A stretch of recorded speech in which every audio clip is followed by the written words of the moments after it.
Good morning, good afternoon, and good evening, wherever you might be joining from. I am HR Funk, and this is my firing line for May 29th, 2024. This is the online firearm show that is completely driven by you, your questions, and your comments. Otherwise, I'd be sitting here talking to Chewy, and he'd be looking at me like I'm crazy.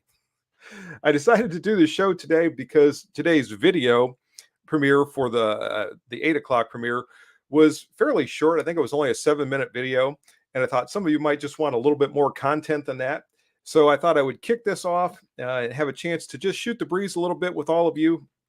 Try to answer any questions you might have, not only about the sling that I was talking about today, but if you have any questions about the recent NRA annual meeting. I did a sort of a brief live stream from my hotel room on Saturday night. It must have been Saturday, the 18th, I think. And it, I was kind of sort of sleepy while I was conducting that live stream. And I went back and watched it later on. And I know I missed some questions and one thing and another, but it had just been a long day and it was a whirlwind trip.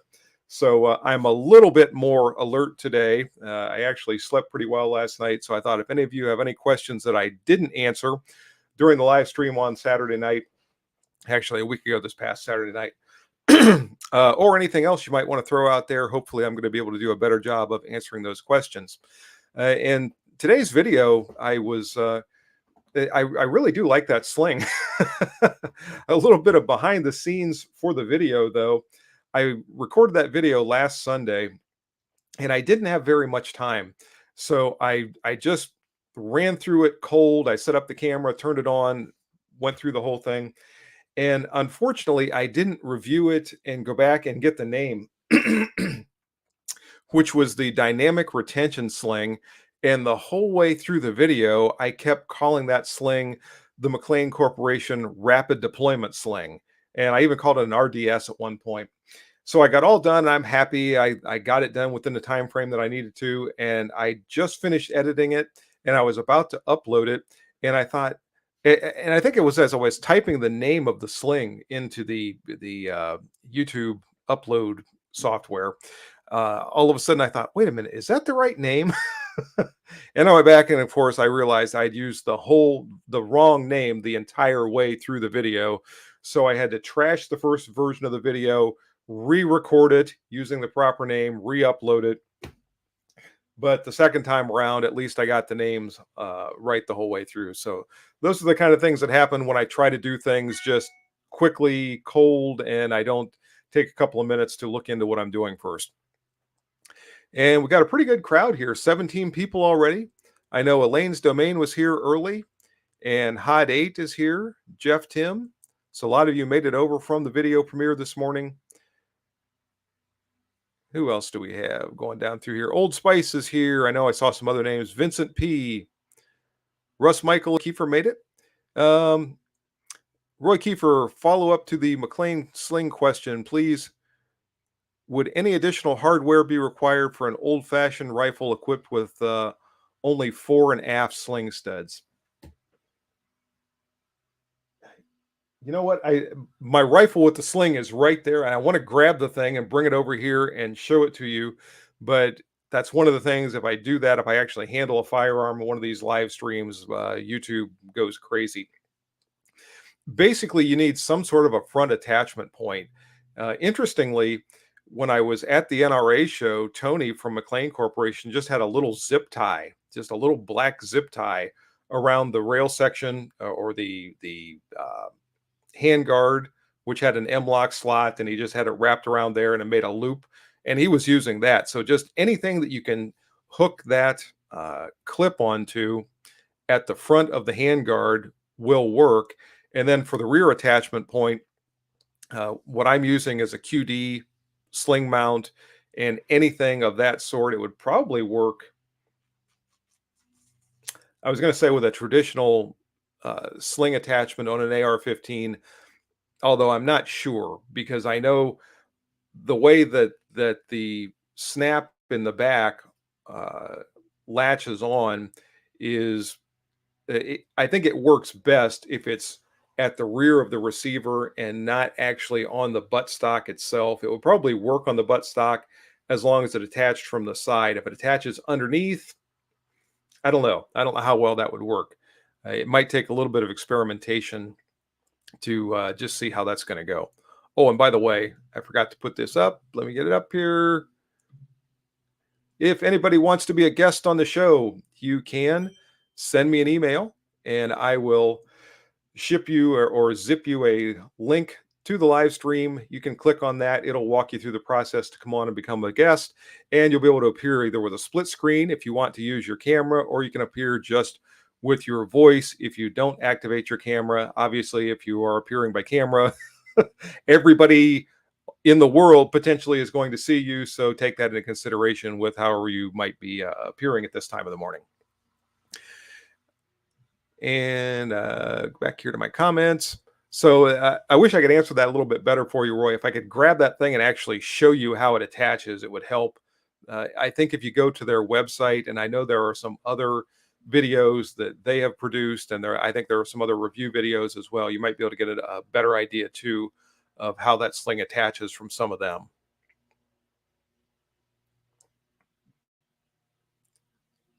Chris 1911 is here. Lots of information on McLean's website. Yes, there is, and they have package deals where you can get the sling. You can get sling with different types of QD rings and one thing and another. Interestingly, my rifle has a short section of M-lock rail at the front, and I got a simple UTG quick release mount or attachment point, and that ring, the quick release ring, is also UTG, and just click that on there. It took all of, I don't know, less than 5 minutes to put it all together. I'm sure of that, and never adjusted the sling or anything else, and it works basically perfectly. Steel City is here. Good morning to you. Rabbi is here. How are you doing, Rabbi? Hope you're feeling better. I think the last time you were on here, you were under the weather, so hope everything is well now. Paracord, yeah, that would work as well. Ohio Gunrunner is here. And by the way, Ohio Gunrunner is the person who loaned me the Canik TTI Combat that I reviewed last week. So thanks again to you for loaning me that. I hope all of you saw that video.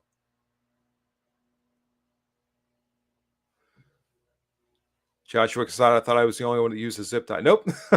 At least if nobody else, Tony from McLean Corporation uses that.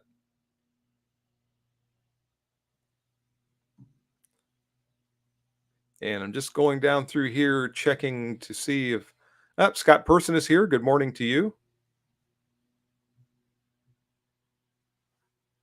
Scott Person, can anyone tell the difference between Marlin and Glenfield 22 rifles?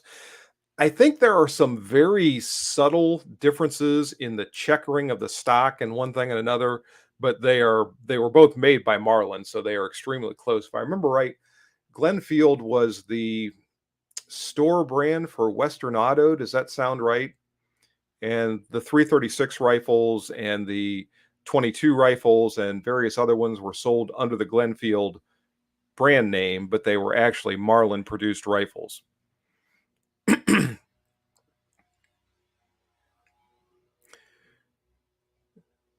And Rabbi says, funny you should mention it, Chief, going to check into the hospital.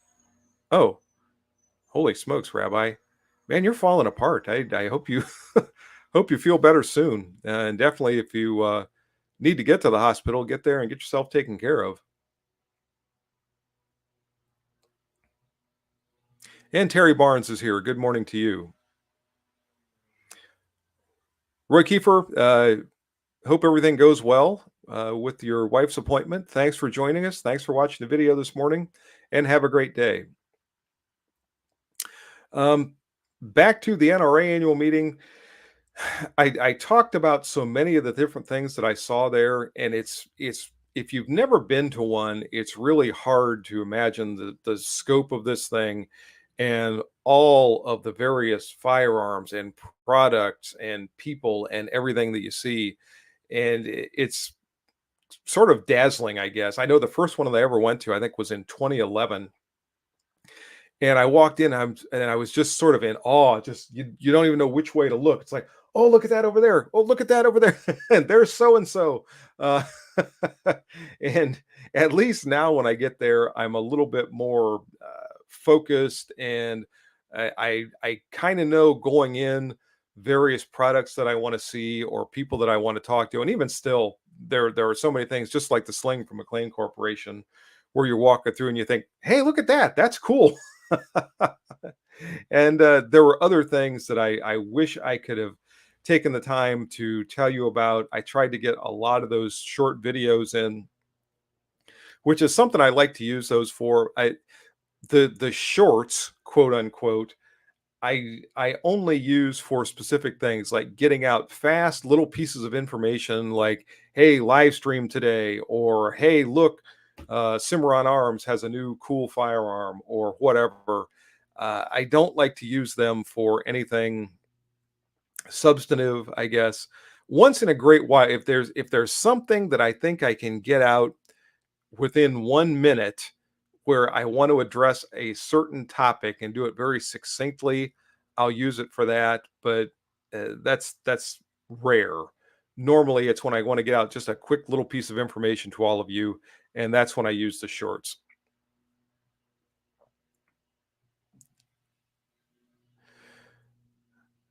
RJ Cat One is here. Hello to you. Thanks for joining.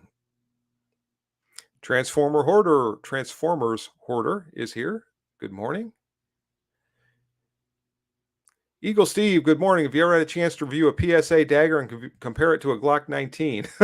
I had a short with a PSA dagger that I produced. It was kind of a tongue-in-cheek little short video that I did. I have not had a chance to actually do a review of a PSA dagger. I'd like to. One of the problems with them is, if you don't order one, you don't just see them sitting around in a gun shop, and it's probably not likely that Hot Munitions, or excuse me, Hop Armament, is going to get one in and I'll be able to walk in, because if somebody orders it, they're going to go in and pick it up and it'll be gone. And I you don't see them inventoried by firearms retailers. So I suppose in order to be able to actually review one, I'm going to have to order it from PSA, and I just haven't gotten around to doing that yet. So I would like to review one. Maybe if I can borrow one from somebody, I'd be able to use it for that. But so far, uh, just haven't been able to do that. Ohio Gunrunner, to check out the Canic booth. I did check out the Canic booth. I walked through there. Their big thing, I think, was the TTI Combat. They had a video playing featuring that, and one thing and another. Someone had asked me to check on a slightly larger version of the MC9 that I guess is rumored to be coming out. So the MC9 came out last year. That is the really small version of the Mete. And I guess they're going to come out with a slightly larger one, something on the lines of a Shield Plus, or the larger SIG 365, and the name that can't say it, 365 XL, something along those, or the Hellcat Pro. So apparently Canic is going to come out with something like that. I did ask them about that, and they said it's just not ready to be released yet. So apparently that is coming. But otherwise, everything at Canic was pretty much what we come to expect from Canic. It's the products that everyone is pretty well familiar with.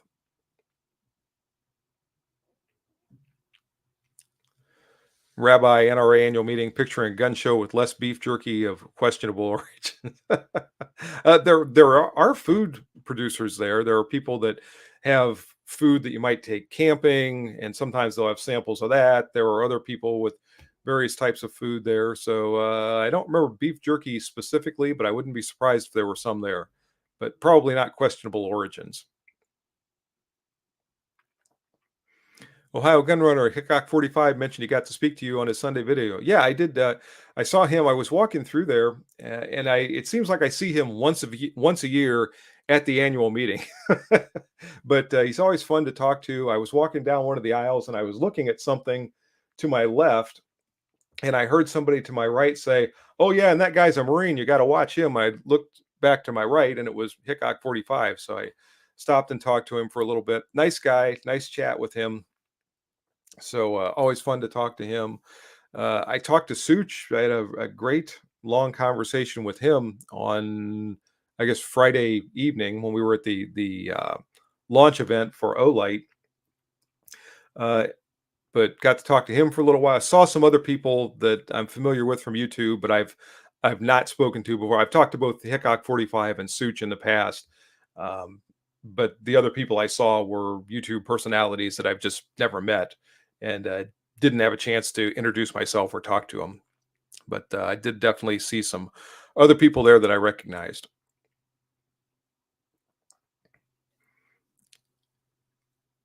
And Ohio Gun Runner says I can fix that, but I'm not sure what you're fixing. I'm not sure if you're referring to the PSA that we were talking about before, or if that's a reference to something else. Scott Person, I'll sell you one of my daggers. Um, I'm not sure where you are, Scott, but I might consider that actually. That's right. Probably just discussing that is violating some YouTube rule. I don't know. Joshua Casada, Mete SF, also in the running for my next pistol. I really like the SF. A lot of people like the SFX, which is the longer version, but the SF is just a great carry option, and I use that a lot of times. But I think I've told this story before. Chewy gets up at some ridiculous time at night and has to go out. So I have my Mete SF all set up with the Olight attached to it and everything else. So that's the one I grab for the middle of the night when I take him out. And great, great handgun for that. So far, I've never had to use it for anything other than just lighting up the area while I'm taking Chewy out. But if anything wanders out of the woods, the specific light that I have on that is the Balder with the green laser. So I would be able to use that pretty easily in the dark. And again, so far I've never had to use it for anything other than just to light up and see where I'm going.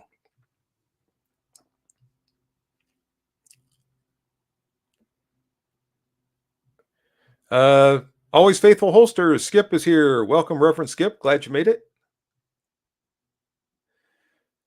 Three Jeep Discovery. Any chance you'd make a short video explaining why the direction the rifle and pistol mags is different on the belt? I'm curious why. I could probably do that. I did one, oh, I don't know, maybe a year ago, talking about the placement of pistol magazines and how they should be. And I could do one with the rifle magazines. It basically has to do with the natural way that you grasp them to insert them into either a rifle or pistol, respectively. So I could probably do something like that if I can just remember to do it.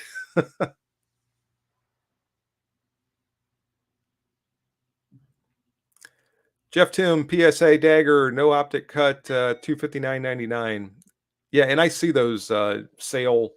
I get the sale thing from PSA that comes seems like 2 or 3 times a day. So I definitely have seen those for sale on there.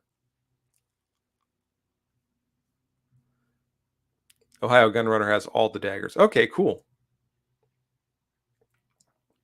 Rich Powers, good morning to you again. Always Faithful Holsters P365 X Macro.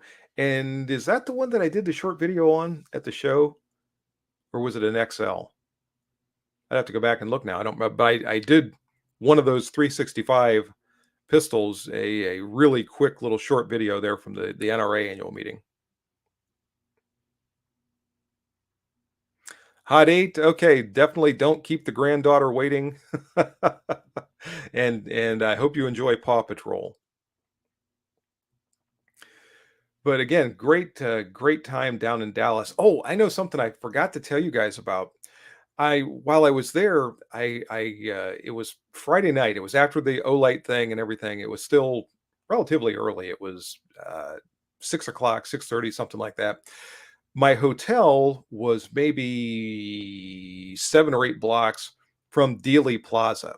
I've always wanted to see that. I've seen it so many times in videos or documentaries or TV shows or whatever, and I just wanted to go there and see the place myself where the Kennedy assassination took place. So I walked there to Dealey Plaza. Beautiful evening, by the way. And it was really interesting. I'm looking at that, and they've got the window open. They've got Lee Harvey's window is still open on the 6th floor of the book depository.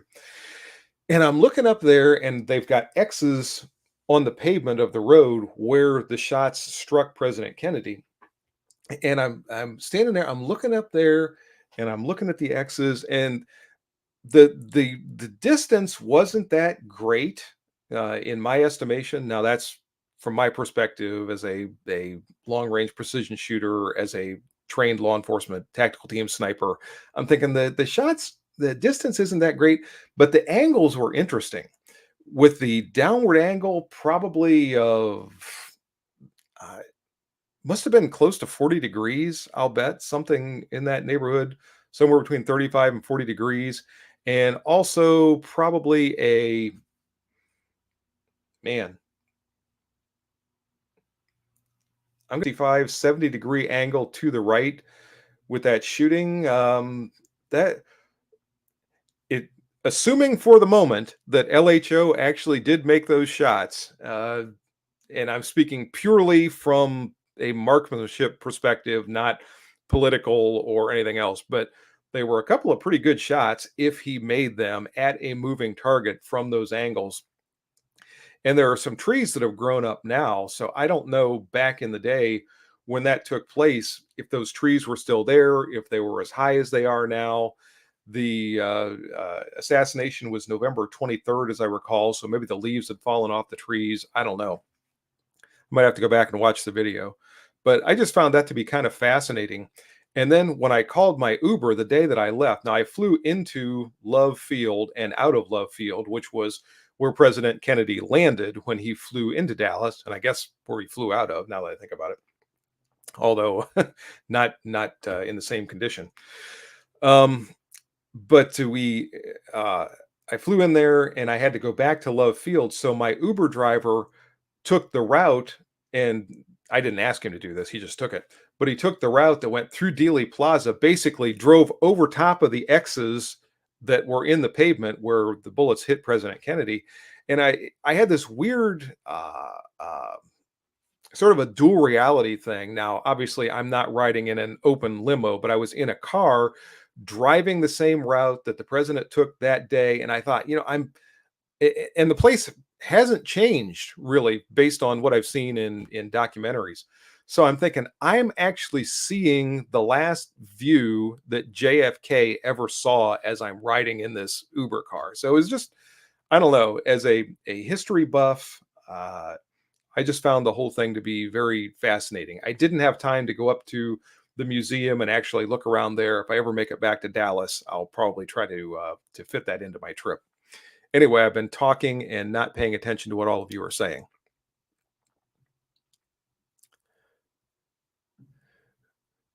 SG Photo, have you tried the CMMG 22 conversion kit? I have not. I've seen it, I'm familiar with it, but I've never tried it.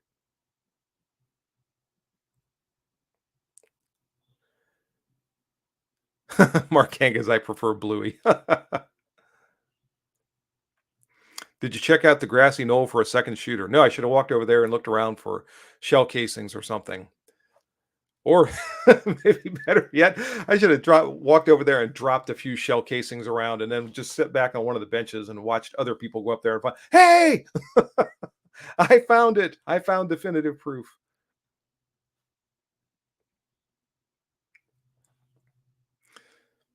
Zapruder shoot film shows most rounds approaching from a parallel angle to the president. I think it's hard to determine the angles from the video.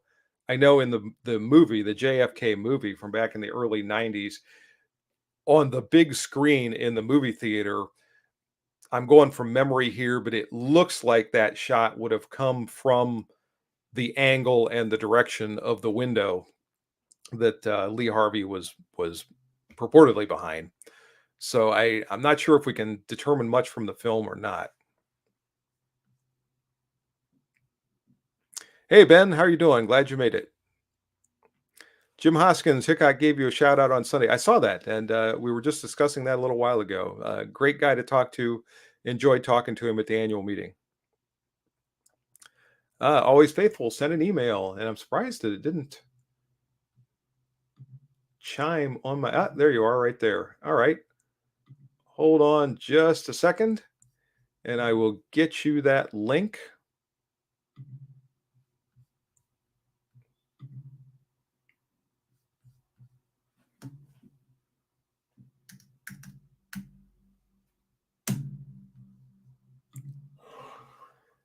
And there it comes. And while we're waiting for Skip to work his way through the process to join the show, I will jump back over here. Roderick is back. Glad you made it, Roderick. Hope you got to see Saturn well this morning. Was Masad Ayub or Ken Hackathorn there? I did not see either one of them. I've seen Masad Ayub in meetings in the past, and I've actually talked to him once or twice, but I did not see him, and I definitely did not see Ken Hackathorn there. So I don't know if they were there.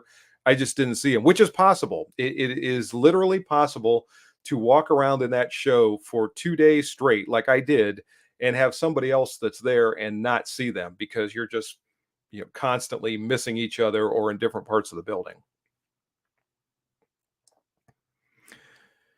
Essay, read Killzone, A Sniper's Look at Dealey Plaza by Craig Roberts. I will. I find that whole thing to be kind of fascinating, if you couldn't tell by that long spiel that I was just going through a minute ago. So I'll look for that book. ED, back in 72, I saw every film on that shooting. It was a documentary that got pulled before the theater release. And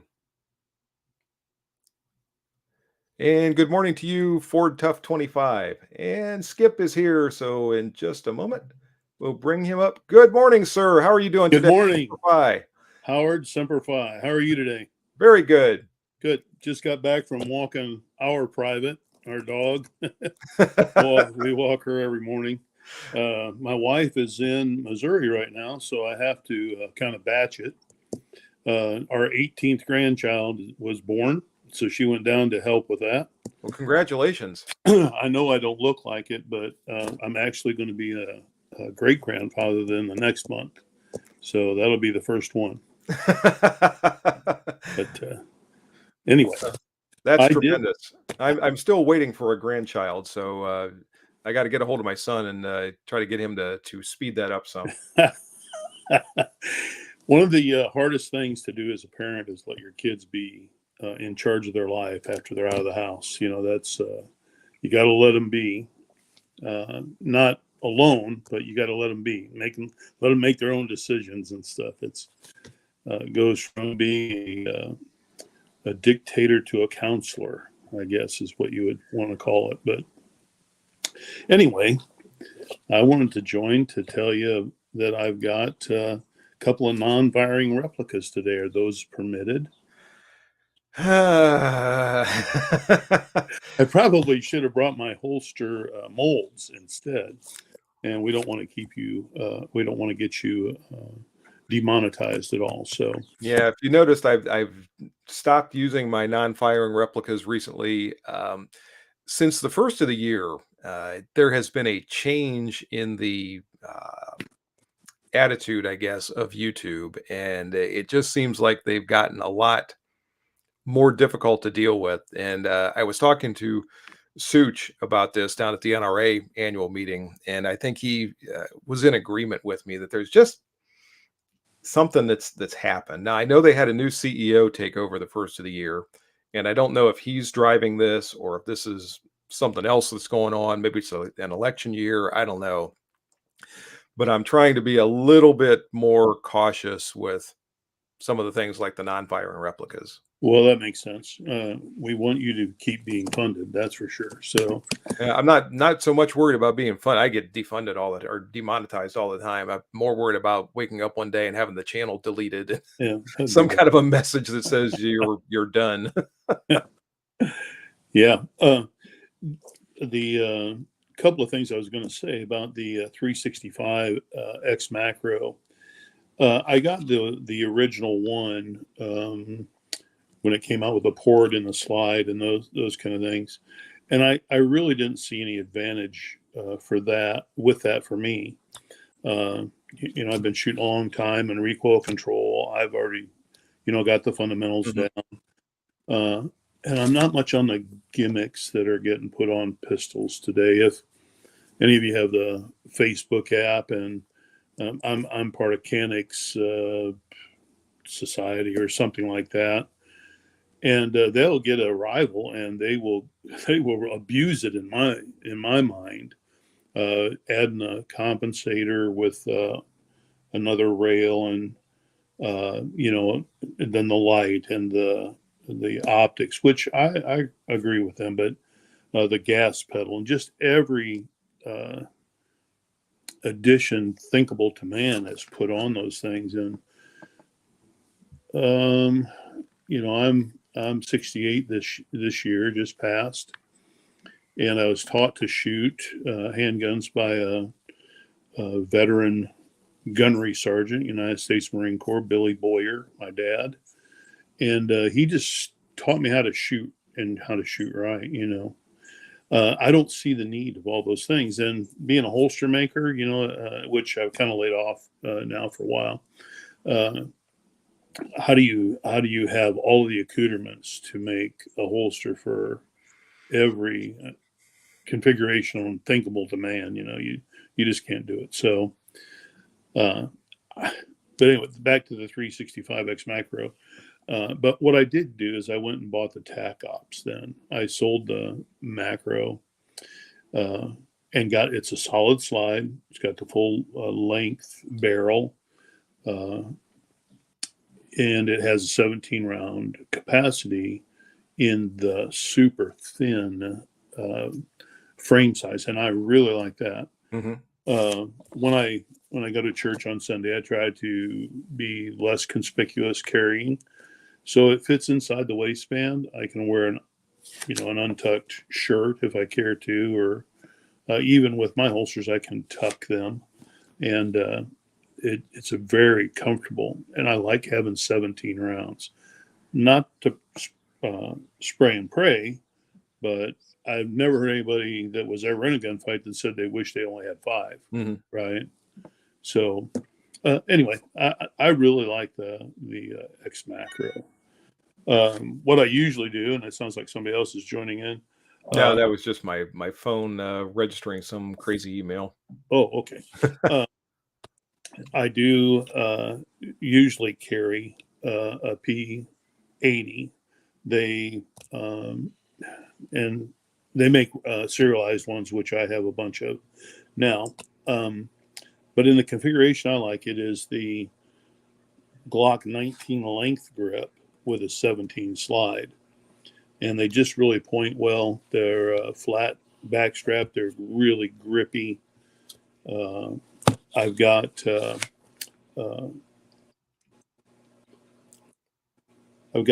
Holosun 507C on it, and I also have a Timney competition trigger in it, which takes it and makes it into a single action trigger.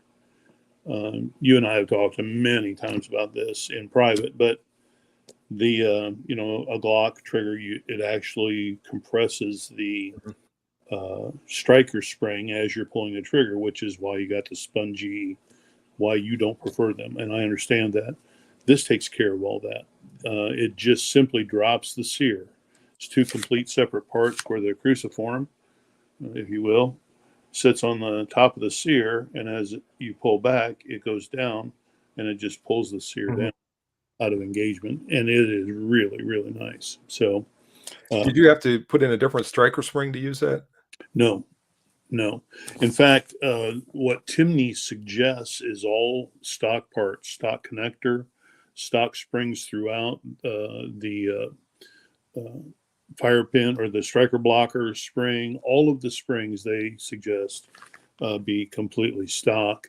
There's no gunsmithing involved. They are drop-in kind of, I mean, you have to know what you're doing a little bit mechanically, but you don't have to modify or file or anything like that. Mm-hmm. If you, I also, before I use these, they take Glock internals, the P80s. And what I did was I would always get a Ghost 3.5 pound connector. Of course, the one that said U.S. Marines on it, right? That's what we kind of said. But when I did that and put this spring or put this trigger in, it made it too light to carry. It was sub 2 pounds, and then without there having other safeties involved, I felt that was a little light. But if I would be a little uneasy with that too if one was sub 2 pounds. yeah, which for competition is great, and that's Sure. what Timney calls this trigger, is a competition trigger.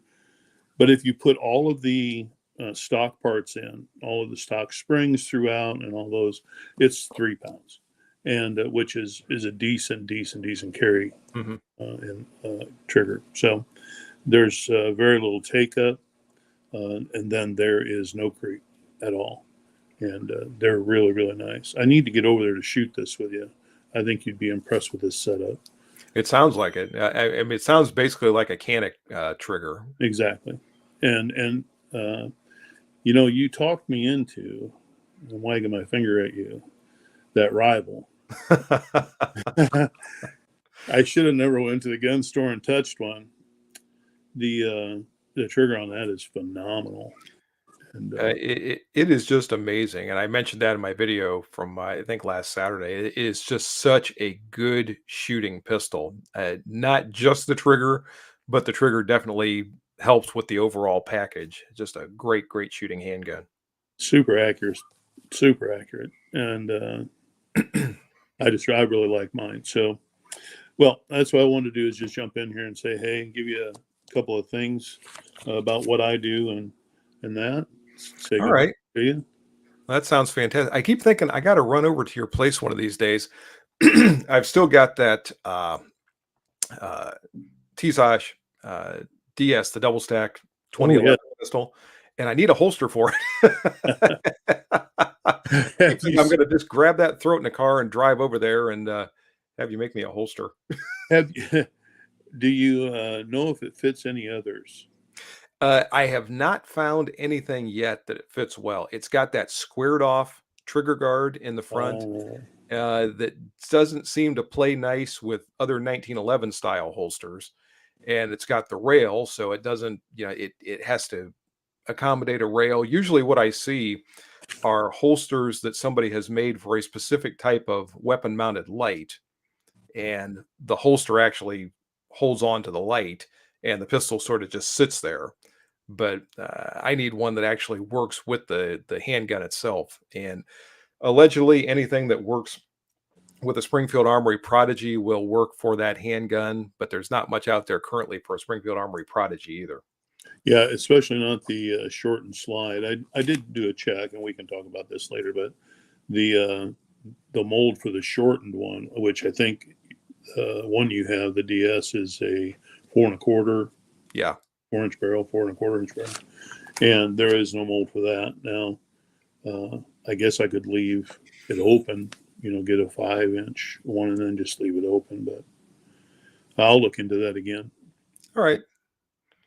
Okay. Like I said, if all else fails, I'll just come over there with the thing and you'll have it to work with.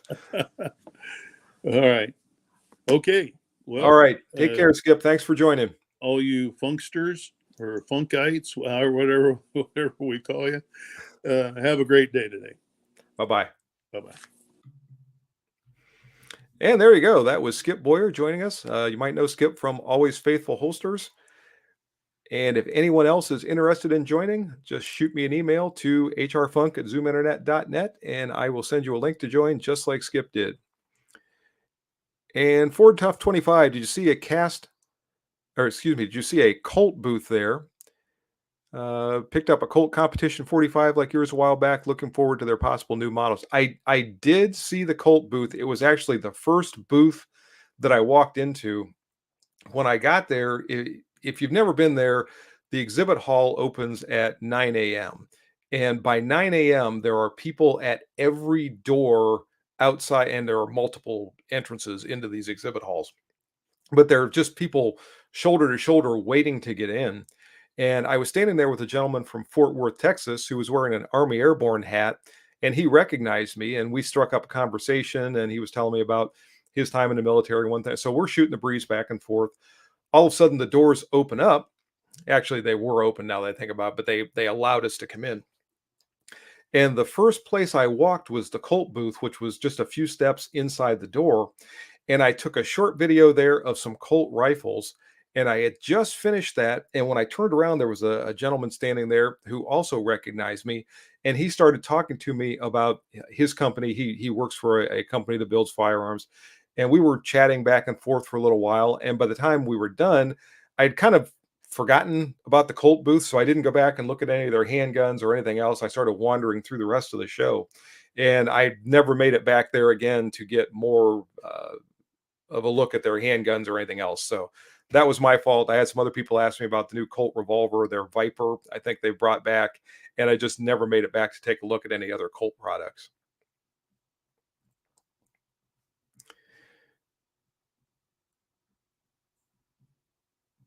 And looks like Chris S bailed out on us. So if you see this, Chris, thanks for joining. He's probably been gone for a while now. Ohio Gunrunner, the Mete SFT Pro is the best canic. I don't think I've ever shot an SFT Pro, but I'll take your word for it on that. I definitely really like the two. I've got two canics. I've got the Mete SF and I've got the Rival Dark Side, and I really like both of them.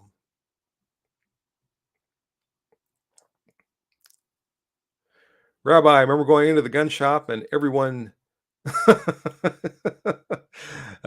being very excited over the new canola trigger. Felt like a decent Glock trigger for a decent Glock trigger for a Glock, which to me isn't very good. And I am not familiar with the canola trigger, so I just have to take your word for it on that one too.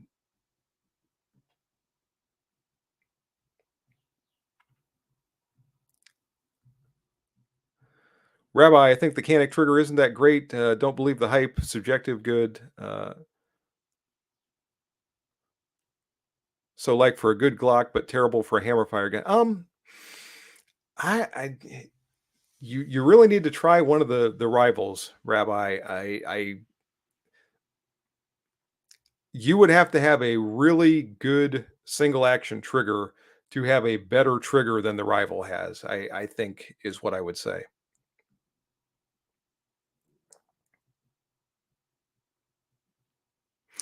Roderick, how's Colt now that it's Colt CZ Group?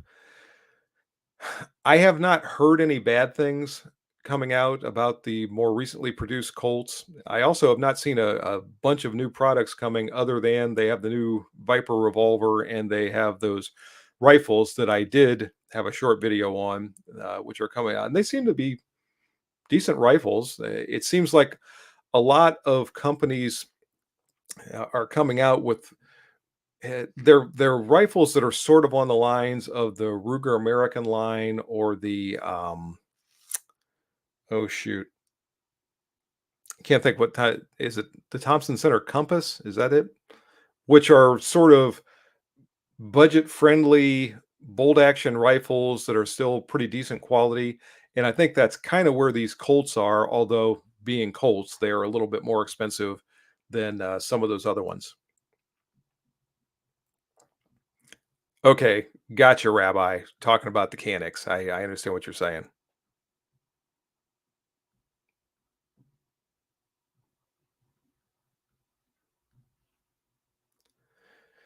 Ford Tough 25, have you shot your Colt competition much since your last video? Or has Tizas kept you a bit? um, I have not shot it, I don't think, since the last time I had it in a video.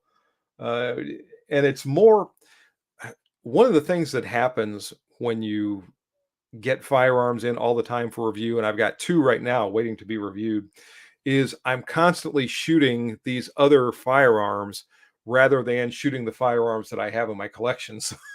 It's kind of a double-edged sword there. I've not been not shooting the Colt because I don't want to shoot it.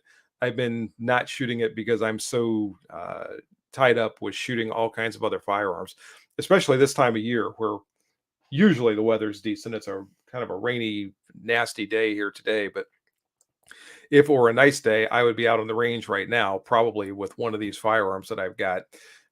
As things go, I've got a video ready for Saturday that's already completed. The shooting part of it's done. I got that done last week. You'll all see that. By the way, programming note On Saturday morning, I am probably not going to be here unless something unexpected happens. Miss Mimi has got us scheduled for an event that day, and I'm sure I'll be gone and off with her. So I hope all of you enjoy the video that's going to go live on Saturday. I'm still going to set it for a premiere, so all of you will be able to talk back and forth because I would not want you to not have that time. But I just won't be part of the chat that day. So any questions or comments on the video, just hit me up in the actual comment section of the video, and I'll try to get back to those when I can.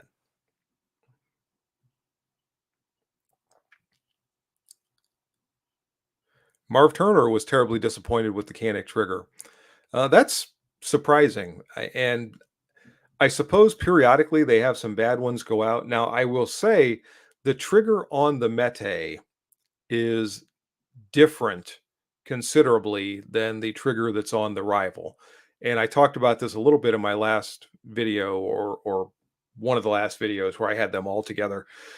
The trigger on the Mete is definitely it breaks farther back. There is more of a perceivable creep in that trigger, but it's set up more as a defensive firearm. So there's a little bit, and I was talking to Skip about this a little bit too, where with a defensive firearm that you're going to be using under stress, I don't really want that super light, super short trigger. I want something that's going to give me a little bit more room for error.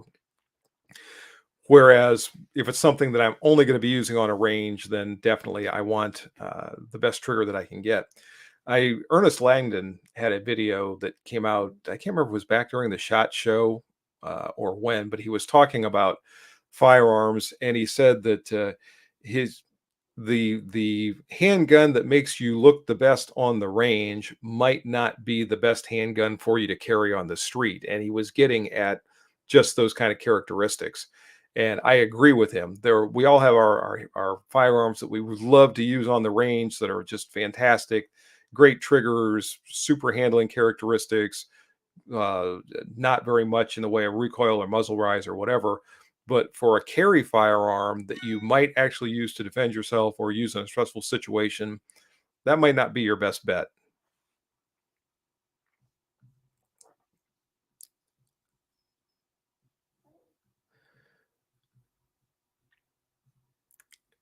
And Don Ferrando, make sure I'm pronouncing that right. Ferrando is joining us from Germany. Thank you for joining, Don. Appreciate you being here.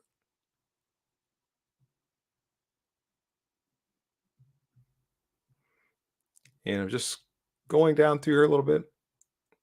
Ohio Gunrunner, which Canic trigger? The Rival style is very nice with the 90-degree break and lightning fast reset. Yeah, I have not handled personally a polymer frame striker fire handgun that has a better trigger than the Rival Dark Side that I have.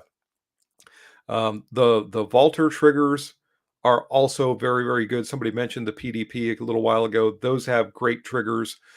The trigger on my uh, P99, the single action trigger, is very, very good.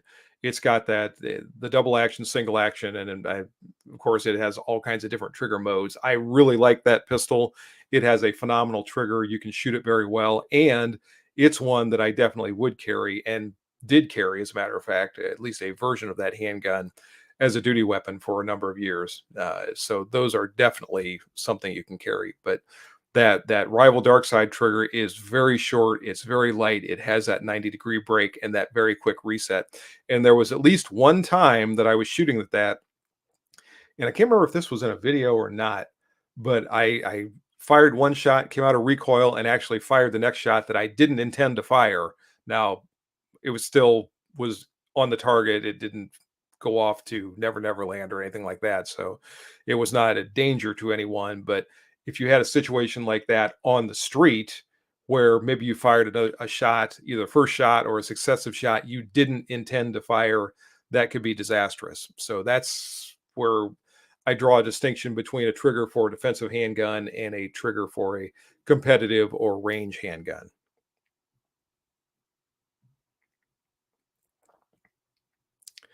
Mark Hankins, HR, could you give your opinion on shooting at a moving target versus still target? Shooting at a moving target is almost as much of an art as it is a science, and it takes practice, it takes routine practice.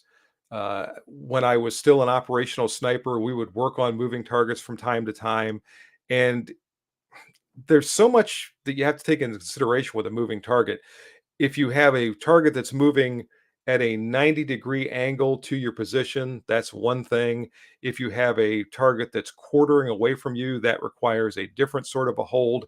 And again, it's something you almost have to get a feel for. I have hit moving targets routinely. I have hit the moving game, deer specifically, on more than one occasion, but it's not easy. And if you don't have a feel for it, if you haven't had that training, it's very, very easy to miss. Moving targets are very difficult.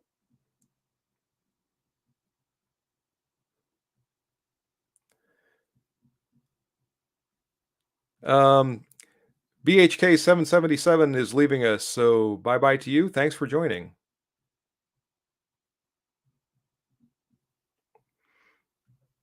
Ohio Gun Runner, long take up on the Mete triggers, but for $65 you can put a rifle trigger in. Somebody else mentioned that sometime recently, so I was aware of that. But my Mete, for what I use it for, I want to keep that thing set up the way it is.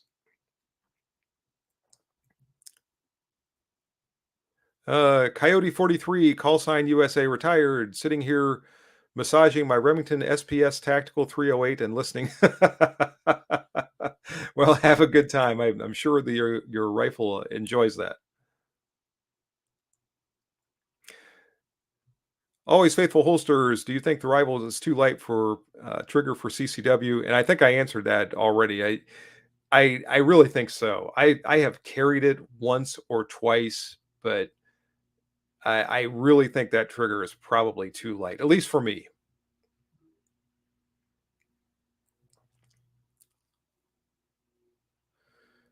The Mete SFT Pro comes with a rival trigger. I did not know that. Jeff Tim had my 1911 set up with a 4.5 pound trigger pull, military minimum, but not competition. 4.5's pretty good for a 1911. I like between 4 and 4.5, somewhere in that. I think my Colt, trying to think where that thing breaks. It's down around 3 pounds somewhere. It's pretty light. J78, no problem with being late. Glad you made it.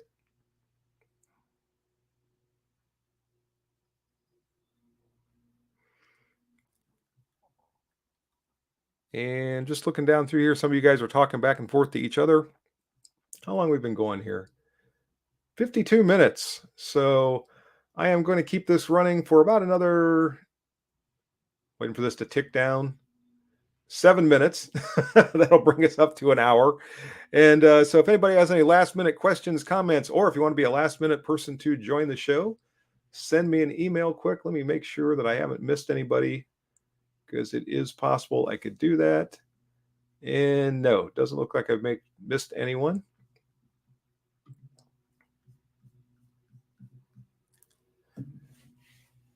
And thanks again to Skip for joining as a guest. It looks like Skip is bailing on us. So you have a great day too, Skip. Glad you made it. Thanks for joining as a guest on the show. And I've got some other things. I mentioned Saturday's video coming up in the near future. Again, I'm going to have, well, I've got some firearms here right now that need to be reviewed. I'm going to get that done. I've got some other things in the works. I've got a lot of great ideas coming up. And this training session that I'm going to in July, I'm looking forward to that. I think I've mentioned in the videos, it's being taught by a former Army Special Forces soldier. He's going to be the instructor in this. It's a 2-day course. The first day is all handguns. Second day is all carbines. So I've got a variety of products that I'm going to be testing during the course of going through this instruction. And it should be a fairly high speed type of a course. I think there's going to be a lot of shooting and moving and shooting from cover and one thing and another. So I am looking to see how all of these various products are going to be performing. I don't know if I'm going to be able to take video during the training. So if not, I'll be able to tell you about how everything did, but you won't be able to actually see it. And since it's not my course, I can't, say, hey, you got to let me do this or anything else. So, but I will definitely be letting you know how everything performed that I'm using there.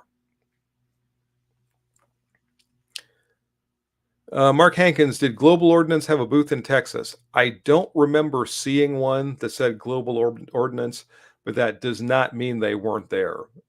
They could have been there, and either I didn't see them or I'm just not remembering them from all of the literally thousands of booths that were present.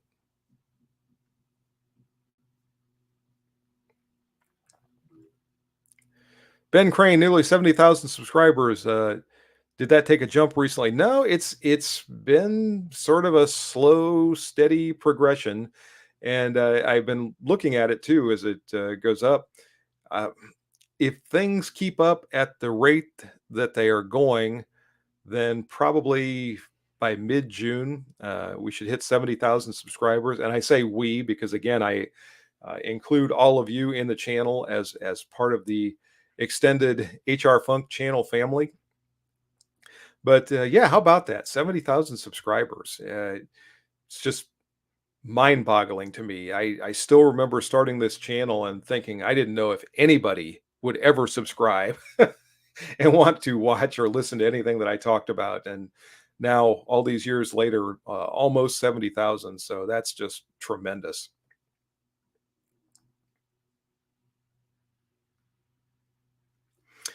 Bob, oh man, I'm probably going to do a terrible job on your last name. Argenbright? I hope I'm pronouncing that right. Have you heard about the Holosun 407C with the ASCC Vulcan reticle? Yes, I have. I've never been able to get one of those in for a review. I've seen them. In fact, I saw them last year at the 2023.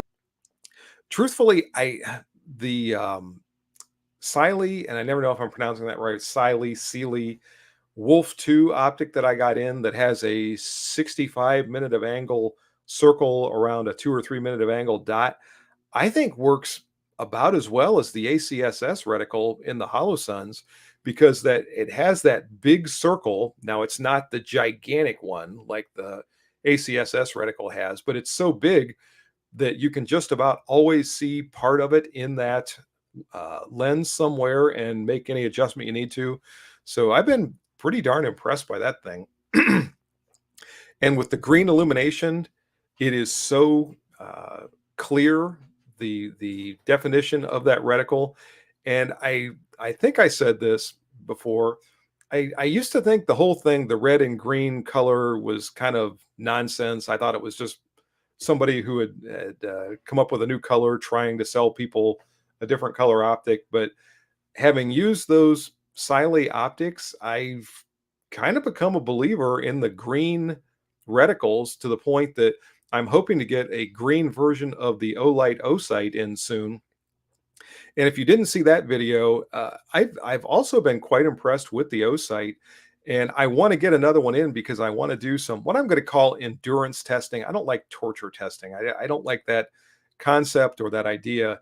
If I destroy something in the course of testing it, all I've done is proven that it can be destroyed. I'm not sure we learned much from that. But if I can test it under some more realistic conditions and see what kind of performance we get from the O-Sight from drop tests or one thing and another, then that's what I want to do with that. But I want to have another one because if I destroy the one that I have in the process of testing it, I don't want to not have one. So I've requested a green O-Sight from Olight, and I can also compare them side by side, hopefully, and to the degree that's possible on camera, show you the difference between the green and red reticles. So keep your fingers crossed from that. It sounds like the O-Sight was such a phenomenal success out of the gates that they're now scrambling to try to produce more of them. I don't know when I might get a green one, but when I do, you'll all see it on the channel.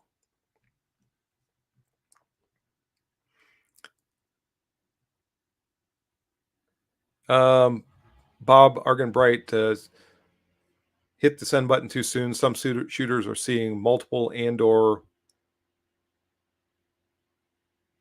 looks like seeing some distortion in the reticles. I have not heard that. The ones that I saw, I didn't notice it. But again, I was looking at them for, I don't know, 5 minutes at the NRA annual meeting. I didn't have one on a firearm that was mounted, so I would be able to use it for any kind of a review. Mark Hankins, HR ammunition seems plentiful here in Ohio. So far, keep your fingers crossed. We're not in an ammo drought yet. Marv Turner, love the Wolf too. Yeah, they really are very clear and easy to see. Scott Person, did you see any of the new 327 revolvers, Ruger, Taurus that are currently producing? No, I did not. And I was in the Ruger booth briefly. I was in the Taurus booth a little bit longer, but I did not see any of the 327s. They were probably there. I just didn't see them. Ohio Gun Runner, they're putting that reticle in one of the Pro model optics. I would like to see them put it in the Cat Pro. I've got that Cat Pro, which is the smaller footprint for 1911 style pistols or slides. And I would really like to see that green circle dot 65 MOA with the whatever it is, 2 or 3 MOA dot. I'd love to see that in Cat Pro. So I'm keeping my fingers crossed for that one.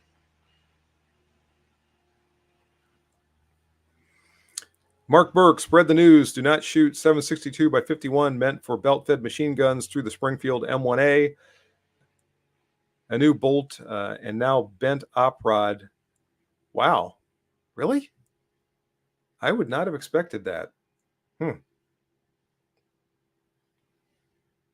That surprises me. So, okay. Well, thanks for that news, Mark. I will keep that in mind, and hopefully anyone else that has a Springfield Armory M1A will see this as well.